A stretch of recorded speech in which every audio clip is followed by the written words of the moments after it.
আরে আরে, কত বেলা হইয়া গেছে। তাড়াতাড়ি যাই, মনে হয় অনেকজন আইছে। এই বলে সুজন মাছি বাড়ি থেকে বের হতে লাগলো। সে থাকতো কুসুমতলি নামক একটি গ্রামে। আর সে ছিল এক মাছি। তার সাথে সাথে সে নদীতে গিয়ে মাছও মারতো। সুজন বাড়ি থেকে বের হওয়ার সাথে সাথে তার বউ তাকে ডাকতে লাগলো। আরে কি গো, তুমি যে চলে যাচ্ছ, খাবার খাবে না? না না বউ, এখন খাওয়ার সময় নাই, আইয়া খামু। এই বলে সুজন সেখান থেকে চলে গেল। আর তার হাতে একটি জালও ছিল। নদীর কাছে গিয়ে দেখে সেখানে অনেক লোক তার জন্য অপেক্ষা করছে। তখন সুজন বলে, কতজন মানুষ আমার জন্য অপেক্ষা করতাছে। যাই যাই, তাড়াতাড়ি যাই। তারপর সুজন তার নৌকার কাছে গেল। তখন সেই লোকগুলো তাকে বলতে লাগলো। আরে দাদা, কতক্ষণ থেকে তোমার অপেক্ষা করছি। আরে দাদা, খুব দেরি হইয়া গেল। চলেন চলেন, নৌকাতে উঠেন। সবই তো বুঝলাম, তোমার হাতে আবার জাল কেন? মাঝির পাশাপাশি জেলে হয়ে গেল নাকি? হ্যাঁ দাদা, আপনাদের পৌঁছায় দেওয়ার পর আমি মাছ মারমু, এই জন্যই জাল লইয়া আইছি। ও, তোমারই তো ভালো দাদা, একসাথে দুইটা কাজ করতে পারবে। চলো চলো, এখন যাই, অনেক দেরি হয়ে গেছে।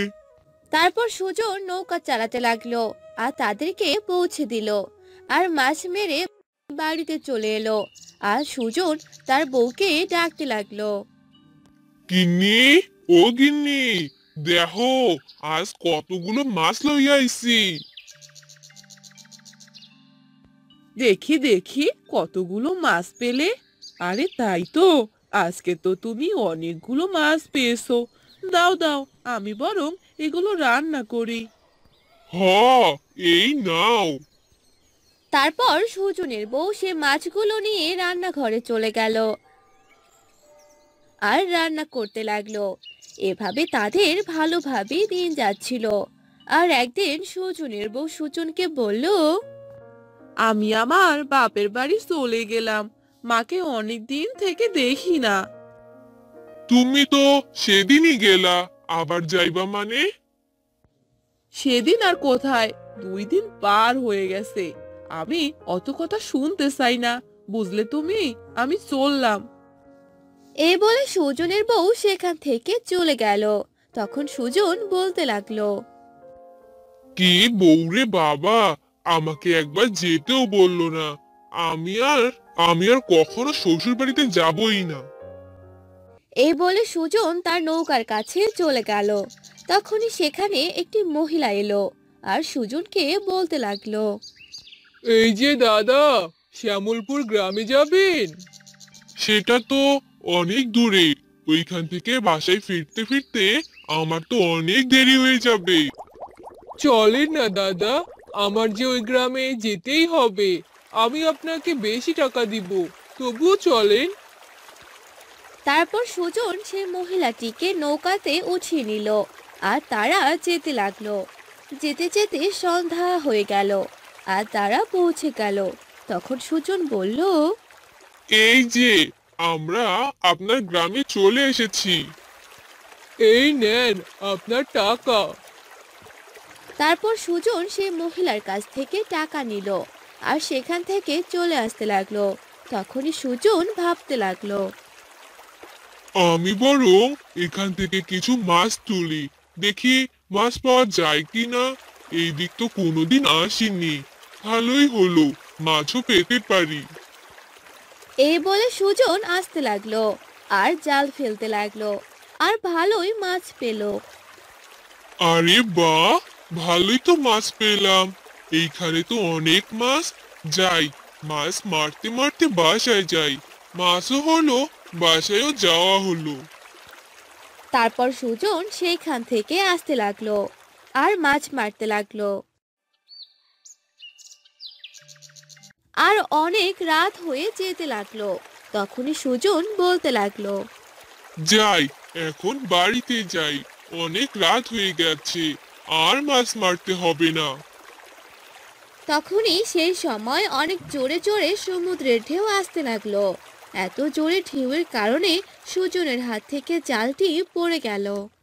হায় হায়, আমার তো জালটা পানিতেই পড়ে গেল। এত ঝড় আসলো কোথা থেকে? তারপরেই এত জোরে ঢেউ আর ঝড়ের কারণে সুজন তার নৌকা ভালোভাবে চালাতে পারল না। আর তখনই তারা নৌকা সহ ডুবে গেল। আহ আহ আহ এত ঢেউ আর ঝড়ের কারণে সুজন ভালোভাবে সাঁতার কাটতে পারল না আর ডুবে গেল। পরদিন সকালে সে একটি দ্বীপে গিয়ে পৌঁছালো। আর তখনই সুজনের জ্ঞান ফিরল। আরে, এ আমি কোথায় চলে এলাম? এখানে সবকিছু এরকম দেখতে কেন?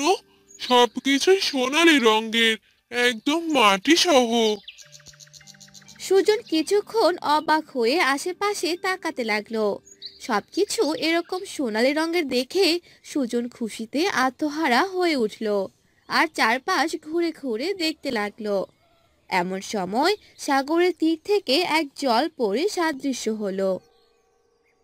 সুজন জলপরীকে দেখে ভয় পেতে লাগলো। কে কে কে তুমি? তুমি এরকম দেখতে কেন? আমাকে তুমি ভয় পেও না, আমি তোমার কোনো ক্ষতি করব না। আর আমি হলাম এক জলপরী, আর আমি দেখতে এরকম।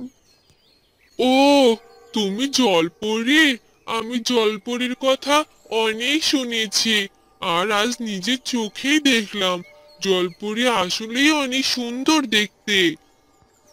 আমি তোমাকে অনেক কিছু দিতে চাই যা তোমার অনেক কাজে লাগবে। আমার এই দ্বীপে যেই আসে আমি তাকে সাহায্য করি। তুমি সত্যি বলছো জলপরী?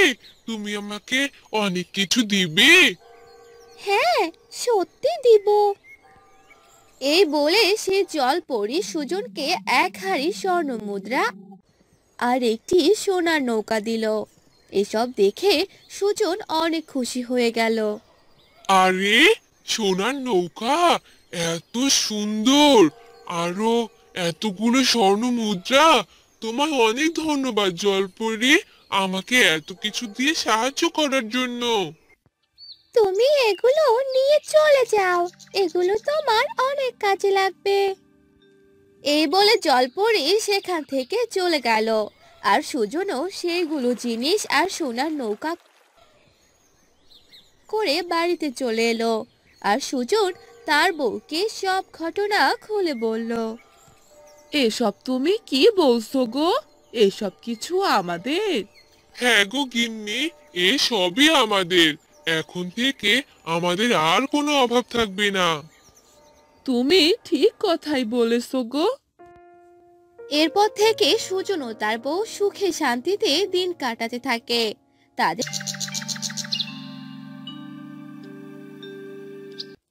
সুন্দরপুর গ্রামে কলি নামের এক মেয়ে তার ঠাম্মার সাথে থাকতো। কলির মা বাবা এক সড়ক দুর্ঘটনায় মারা যায়। তখন থেকে কলি তার ঠাম্মার সাথেই থাকে।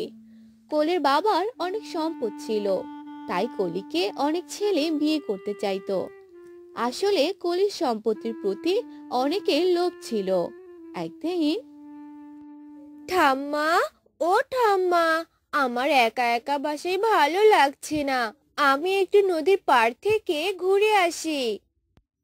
আচ্ছা, তাড়াতাড়ি ফিরে আসিস কিন্তু। আচ্ছা ঠাম্মা, তুমি চিন্তা করো না।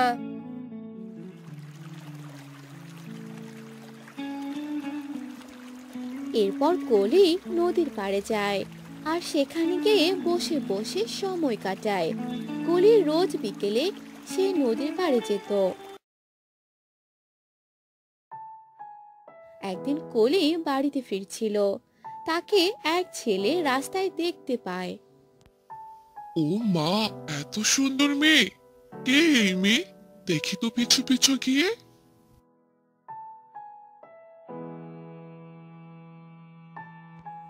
এরপর সেই ছেলেটি কোলের পিছু পিছু যায় আর কলিকে এত বড় বাড়িতে ঢুকতে দেখে অবাক হয়ে যায় আর বলে, এত বড় বাড়ি! বাহ, এই মেয়েকে পটাতে পারলে তো আমিও বড়লোক হয়ে যাব। মাও অনেক খুশি হবে।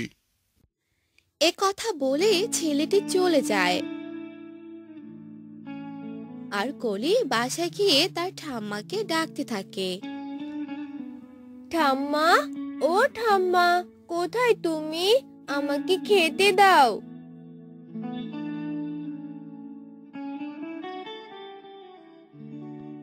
আরে দিদি ভাই, দিচ্ছি দিচ্ছি। এরপর কলির ঠাম্মা কলিকে খাবার দেয় আর বলে, দিদি ভাই, তুই তো এখন বড় হয়ে গেছিস, এভাবে ঘুরে বেড়ালে কি হবে? তোকে তো শ্বশুর বাড়িতে যেতে হবে। আহা ঠাম্মা, কি বলছো এসব? আমি তোমাকে ছাড়া কোথাও যাব না। আমি বিয়েই করব না। এখন চুপ করো তো, আমাকে খেতে দাও। এরপর কোলে খাবারগুলো খেয়ে নেয়।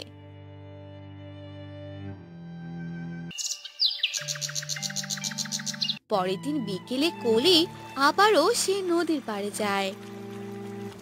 আমি ডানা কাটা পড়ি, আমি ডানা কাটা পড়ি, লা লা লা লা লা লা লা। কোলে যখন বসে বসে গুনগুন করে গান গাইছিল, তখন সেখানে সেই ছেলেটি আসে আর বলে, এই যে শুনছেন, হ্যালো। লা লা লা লা লা লা লা লা। কে কে কে আপনি? আমাকে ডাকছেন?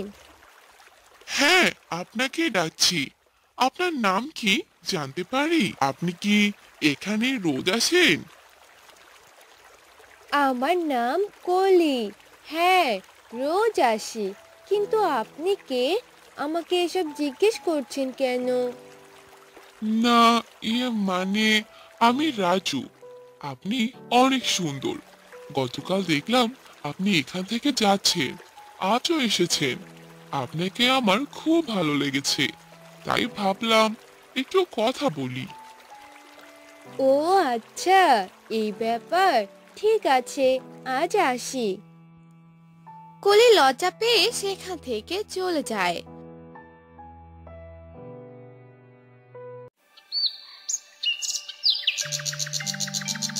পরের দিন কলি এসে দেখে ছেলেটি তার জন্য দাঁড়িয়ে আছে। সে কি, আপনি এখানে আজও এসেছেন? হ্যাঁ, আসলে আপনাকে না দেখলে আমার ভালো লাগে না। আপনার যদি আপত্তি না থাকে, আমি আপনার বাসায় বিয়ের প্রস্তাব দিতে চাই। এরপর কলি মুচকি হেসে রাজি হয়ে যায়। ঠিক আছে, আপনি আমার বাসায় প্রস্তাব দিন। এরপর রাজুর বাসা থেকে বিয়ের প্রস্তাব নিয়ে আসে। সবার পছন্দ হয়। বেশ ধুমধামে রাজু আর কলির বিয়ে হয়ে যায়। বাবা রে, তুমি আমার দিদি ভাইকে দেখে রেখো। এ তো বাপ মা মরা মেয়ে, অনেক আদরে ওকে আমি বড় করে তুলেছি। হে হে হে হে হে হে। একে ঠাম্মা, আপনি কাঁদবেন না। ওকে আমি অনেক আদরে রাখবো। এরপর রাজুরা সেখান থেকে চলে যায়। পরের দিন সকালবেলা রাজুর মা কলিকে ডাকতে থাকে। বৌমা, ও বৌমা, উঠেছো? আমি খাবার দিয়েছি, খেয়ে নাও।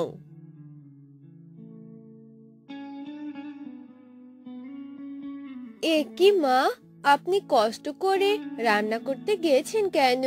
আমি রান্না করতাম। না মা, তুমি তো আমাদের বাসার বৌমা, নতুন এসেছো। কয়েকদিন যাক, তারপর রান্না করিও। যাও যাও, ফ্রেশ হয়ে রাজুকে নিয়ে খেতে আসো। আচ্ছা মা, ঠিক আছে। এরপর কলি যায় রাজুকে ডাকতে। এই শুনছো, ওঠো না, মা খেতে ডাকছে। কি হলো, উঠো। হ্যাঁ হ্যাঁ উঠছি। এই কলি, শোনো না, এই দেখো তোমার জন্য সুন্দর একটা স্বর্ণের হার নিয়ে এসেছি। ও মা, ভারী সুন্দর তো, কিন্তু কি দরকার ছিল? আমার তো অনেক হার আছে, দাও দেখি, হারটা আমাকে পরিয়ে দাও। এরপর রাজু কলিকে হারটা পরিয়ে দেয় আর দুজনে খেতে চলে যায়। ও মা, বৌমা, তোমার গলার হারটা তো বেশ সুন্দর, অনেক দামি মনে হয়, তাই না? হ্যাঁ মা, আপনার ছেলে আমাকে গিফট করেছে, খুব সুন্দর মানিয়েছে, তাই না মা? হ্যাঁ বৌমা, আর শোনো, তোমার যত গহনা আছে আজ আমাকে দিও, আমি ভালো করে রেখে দিব, না হলে চোর এসে চুরি করে নিয়ে যাবে। কিন্তু মা। কোনো কিন্তু না বৌমা, সবগুলোই দিবে কিন্তু। এরপর কলি খাবার খেয়ে সব গহনা তার শাশুড়ির কাছে জমা দেয়। এভাবেই কয়েকদিন কেটে যায়। কলির কাছে তার শাশুড়ি আর রাজুর ব্যবহার মোটেও ভালো লাগছিল না। একদিন কলির শাশুড়ি কলিকে ডেকে পাঠায়, আর কলি তার শাশুড়ির কাছে যায়। মা, আমাকে ডাকছেন? হ্যাঁ বৌমা, ডেকেছি। আসলে তোমাদের বিয়ে তো বেশ কয়েকদিন হলো, তাই বলি কি, এখন তোমার বাবার জমি জমা আর বাড়িটা আমার ছেলের আর আমার নামে করে দাও। সে কি মা, আপনি এসব কি বলছেন? আমার বাবার জমি জমা তো সব আমরা গরিবদের দান করে দিয়েছি, আর বাসাটা তো ঠাম্মার নামে আছে। ঠাম্মা মারা গেলে তবেই আমি পাবো। কি বললি তুই? তোর বাবার কোনো জমি নেই? হায় হায় রে, এ আমি কাকে বাড়িতে নিয়ে এসেছি? এ অনাথ মেয়েটাকে নিয়ে আসলাম, ভেবেছি সব জমি জমা পাবো, এ তো দেখি কোনো কারা করিও নেই। হায় হায় রে। এরপর কলির শাশুড়ির এত চেঁচামেচি শুনে রাজু দৌড়ে আসে। এ কি মা, তোমার কি হয়েছে? কলি, মায়ের কি হয়েছে? মা, কান্না করছো কেন? বলো আমাকে, কলি কিছু করেছে? এ তুই কোন অনাথ মেয়েকে বাড়িতে এনেছিস বাবা? তুই তো বলেছিলি ও অনেক বড় লোক, কিন্তু ওর তো কোনো কাড়াকড়িও নেই। সে কি কলি, মা এসব কি বলছে? হ্যাঁ, মা ঠিকই বলেছে।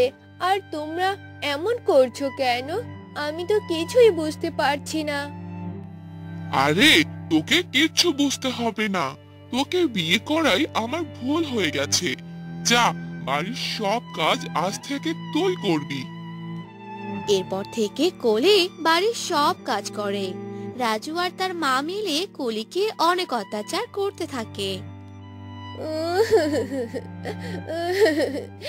আমি কাকে বিয়ে করেছি? টাকার জন্য রাজু আমাকে বিয়ে করেছে। আমি কি অপরাধ করেছিলাম? এই মেয়ে, ন্যাকা কান্না বাদ দিয়ে যা, আমার কাপড়গুলো ধুইয়ে দে। অনাথ মেয়ে কোথাকার, তোকে কেন যে আমার ছেলের বউ বানিয়েছিলাম। এরপর কলি কাপড় ধুতে চায়।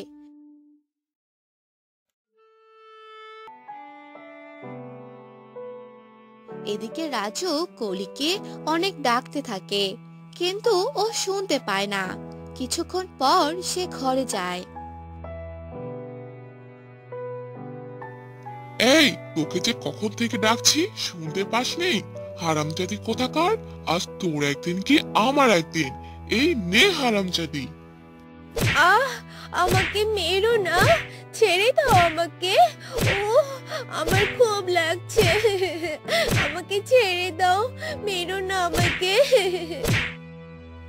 কলিকে যখন রাজু আর তার মা অনেক অত্যাচার করছিল, গ্রামের এক লোক দেখে পুলিশকে জানায়।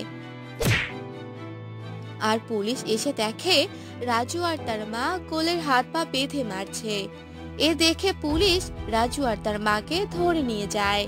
আর এসব কথা শুনে কলির ঠাম্মা কলিকে নিতে আসে। দিদি ভাই, দিদি ভাই। ঠাম্মা, তুমি এসে গেছো? চলো ঠাম্মা, আমাকে তুমি বাড়ি নিয়ে চলো ঠাম্মা। এরপর কলি তার ঠাম্মার সাথে বাসায় চলে যায়। আর এদিকে কলির সাথে অত্যাচারের কারণে রাজনগর নামে একটি গ্রাম ছিল। সে গ্রামে বাস করত রাকেশ। সে তার পরিবার নিয়ে থাকতো। তার একটি গরু ছিল। সে তার গরুর দুধ দিয়ে অনেক পিঠা মিষ্টি বানাতো আর সেগুলো বিক্রি করত। এভাবে চলছিল তাদের জীবন। খা খা, বেশি করে খা, তুই তো আমার সব কিছু। তোর জন্য কাল বেশি করে ঘাস কেটে নিয়ে আসবো, মন ভরে খাবি। রাকেশ তার গরুর সাথে এভাবে কথা বলতে থাকে আর ঘাস খাওয়াতে থাকে। তখনই সেখানে রাকেশের বউ চলে আসে আর বলে, সারাদিন কি এই গরুকে নিয়ে পড়ে থাকলে চলবে? ওদিকে বানানো যা মিষ্টি ছিল সব শেষ, এখন আবার মিষ্টি বানাতে হবে। ও নিয়ে তুমি আর চিন্তা করো না। আমাদের এই প্রিয় গরু যতদিন আছে ততদিন কোনো চিন্তা নেই। এই গরুই যে আমাদের সব। এ দুধ না দিলে তো কোনো কিছুই সম্পূর্ণ হতো না। তাই তো একে মন ভরে খাওয়াচ্ছি। হয়েছে, এবার চলো মিষ্টি বানানো শুরু করি। তারপর রাকেশ ও তার বউ মিষ্টি বানাতে লাগলো। মিষ্টি পিঠে এগুলো বিক্রি করে তাদের সংসার ভালোই চলতো। একদিন বিকেল বেলা রাকেশ তার দোকানে বসেছিল। তখন সেখানে করিম এলো আর রাকেশকে বলল, কি ব্যাপার দাদা, তোমার ব্যবসা কেমন চলছে? শুনলাম তোমার দোকানে নাকি প্রতিনিয়ত অনেক ভিড় জমে থাকে। হ্যাঁ দাদা, ভালোই চলছে। খাঁটি দুধ দিয়ে মিষ্টি বানাই, মিষ্টিগুলো অনেক ভালো হয়, তাই তো সবাই কিনতে আসে। এখন তো দুধের অনেক দাম, আর মিষ্টি বানানে তো অনেক দুধ লাগে।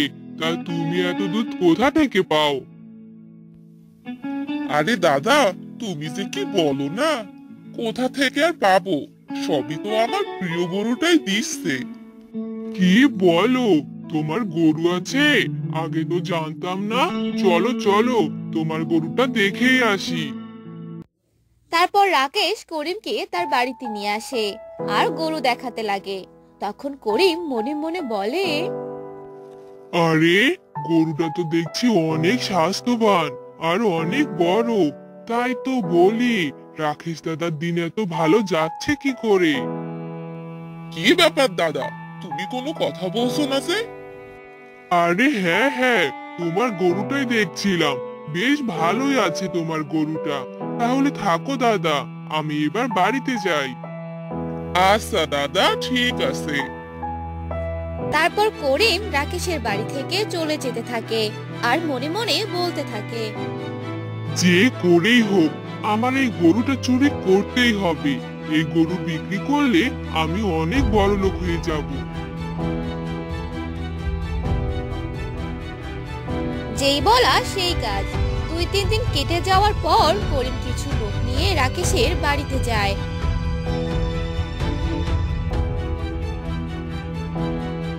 আর গরুটি চুরি করে নিয়ে আসে। পরদিন সকালবেলা, কি গো, গরুটার কোনো সারা শব্দ পাচ্ছি না যে? যাও তাড়াতাড়ি গরুটাকে খাবার দিয়ে আসো। হ্যাঁ হ্যাঁ, যাচ্ছি। এই বলে রাকেশ গরুর ঘরে গেল আর তখনই চিৎকার করতে লাগলো, হায় হায়, এ কি সর্বনাশ! আমার গরু কোথায় গেল? রাকেশের এমন চিল্লাচিল্লি শুনে রাকেশের বউ সেখানে এলো আর বলল, আরে কি হলো, এত চেঁচাচ্ছ কেন? এ কি, আমাদের গরুটা কোথায় গেল? ওগো, তুমি কিছু বলছো না কেন? আমিও তো কিছু বুঝতে পারছি না বউ, মনে হয় কেউ চুরি করে নিয়ে গেছে। এসব তুমি কি বলছো? তাহলে আমাদের এখন কি হবে? তাদের কান্নাকাটি শুনে গ্রামের অনেক লোকজন জড়ো হলো। সবাই বলা বলি করতে লাগলো। আরে চাচা, কি হলো? আপনারা এত সকালবেলা কান্নাকাটি করছেন কেন? আমার গরুটা চুরি হয়ে গেছে, আমার প্রিয় গরু। হায় হায়, এসব আপনি কি বলছেন চাচা? গরু চুরি হয়েছে? আমারও তো দুটো গরু আছে। যদি চুরি হয়ে যায়, যাই যাই, আমি বরং বাড়িতেই যাই। এই বলে সেখান থেকে সবাই চলে গেল। এভাবেই অনেক দিন চলে গেল। আস্তে আস্তে রাকেশের জমানো সবকিছু শেষ হতে লাগলো। আর একদিন রাকেশের বউ রাকেশকে বলল, কি গো, এভাবে আর কতদিন চলবে? জমানো যা ছিল সব তো শেষ হয়ে যাচ্ছে। আমিও তো কিছু বুঝতে পারছি না, কি করব এবার আমি। আমি তো আর অন্য কোনো কাজও জানি না, কি হবে এবার। তুমি একবার বাহিরে গিয়ে দেখো, ভালো কোনো কাজ পাও কিনা। আচ্ছা ঠিক আছে, আমি বরং কালকে বাহিরে যাব, দেখি ভালো কোনো কাজের সন্ধান পাই কিনা। এভাবেই সে দিনটা কেটে গেল। পরদিন সকালবেলা রাকেশ কাজের উদ্দেশ্যে বের হলো আর হাঁটতে লাগলো। অনেক জায়গায় গিয়ে কাজ খুঁজতে লাগলো। রাকেশ হাঁটতে হাঁটতে এক জঙ্গলের কাছে চলে এলো আর বলল, যাই, ওই গাছগুলোর নিচে বসে একটু বিশ্রাম করি।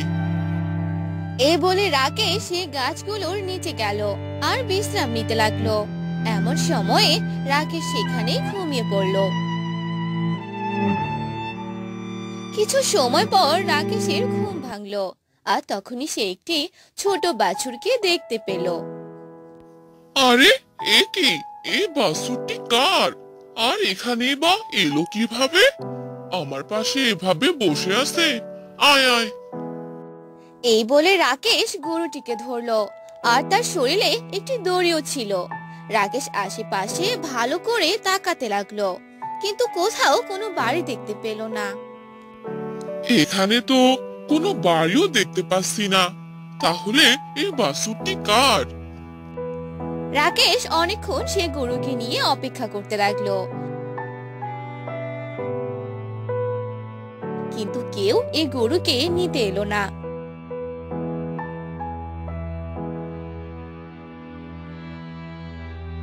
তখন রাকেশ গরুকে নিয়ে বাড়িতে চলে এলো আর বাড়িতে আস্তে আস্তে রাত হয়ে গেল।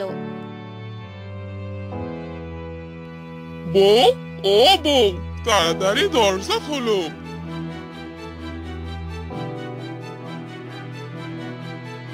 আরে, তোমার আসতে এত দেরি হলো কেন? কোথায় ছিলে সারা রাত? আরে দেখো কাকে নিয়ে এসেছি। এ কি, এই গরুকে তুমি কোথায় পেলে? আর কার গরু এটা?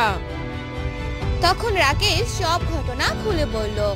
এসব শুনে রাকেশের বউ অনেক খুশি হয়ে গেল আর বলল, খুব ভালো হয়েছে গো, এই গরুকে অনেক যত্ন করে বড় করব।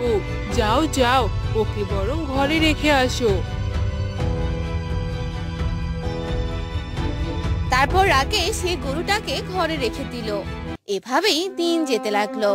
তারা সেই গরুটাকে লালন পালন করতে লাগলো আর সে গরুটি বড় হয়ে গেল। একদিন সকালবেলা রাকেশের বউ গরুটিকে খাবার দিতে গেল।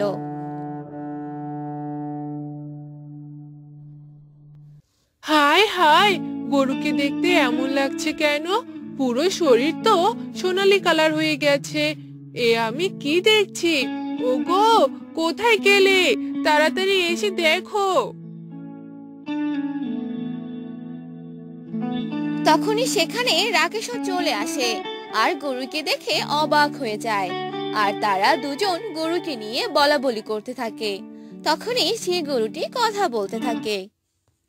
তোমরা আমাকে নিয়ে এত গবেষণা কেন করছো? আমি হলাম এক সোনালী গরু, আমি কথা বলতে পারি। আমার প্রতি তোমাদের এত ভালোবাসা দেখে আমি মুগ্ধ হয়ে গেছি। একে, এসব আমি কি দেখছি? কোন স্বপ্ন দেখছি না তো? যা হচ্ছে হচ্ছে সব বাস্তব। আমি তোমাদের ব্যাপারে সব কিছু জানি। আমি তোমাদের প্রিয় গরু হয়ে থাকতে চাই, আর আমি তোমাদের সব দিকে সাহায্য করব। সত্যি সত্যি বলছো তুমি? এসব শুনে রাকেশ ও তার বউ অনেক খুশি হয়ে যায়। তখনই সেই গরুটি তাদেরকে 1 হাড়ি স্বর্ণ দেয়। এসব পেয়ে তারা অনেক আনন্দিত হয়। তোমাকে অনেক ধন্যবাদ প্রিয় গরু, আমাদের এভাবে সাহায্য করার জন্য। আজ থেকে তোমার নাম স্বর্ণকমল। তুমি দেখতে যেমন তেমনই তোমার নামও। তোমাদের এই নাম আমার অনেক পছন্দ হয়েছে। এভাবেই আস্তে আস্তে অনেক দিন চলে গেল। তাদের গরু স্বর্ণকমলের মাধ্যমে তারা আস্তে আস্তে বড়লোক হতে লাগলো, সবার অনেক উপকার করতে লাগলো। আর এসব ঘটনা করিম জানতে পেল। এ কি করে সম্ভব? গরু চুরি হওয়ার পরেও তারা আবার এত ধনী কি করে হলো? ব্যাপারটা তো দেখতে হচ্ছে। করিম খোঁজ নিতে লাগলো, আর তখনই সে স্বর্ণকমলের ব্যাপারে জানতে পেল আর বলল, এবার একেও আমার চুরি করতে হবে।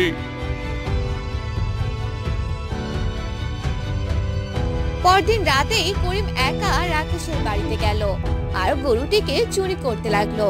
তখনই সেই গরুটি তার লেজ দিয়ে করিমের গলা পেঁচিয়ে ধরলো, আর করিম চেঁচাতে লাগলো। আহ আহ বাঁচাও বাঁচাও, মরে গেলাম। করিমের চেঁচামেচি শুনে সেখানে রাকেশ ও তার বউ চলে এলো। এসব ঘটনা দেখে ফেললো, আর করিম তাদেরকে সব কথা খুলে বলল আর ক্ষমা চাইলো।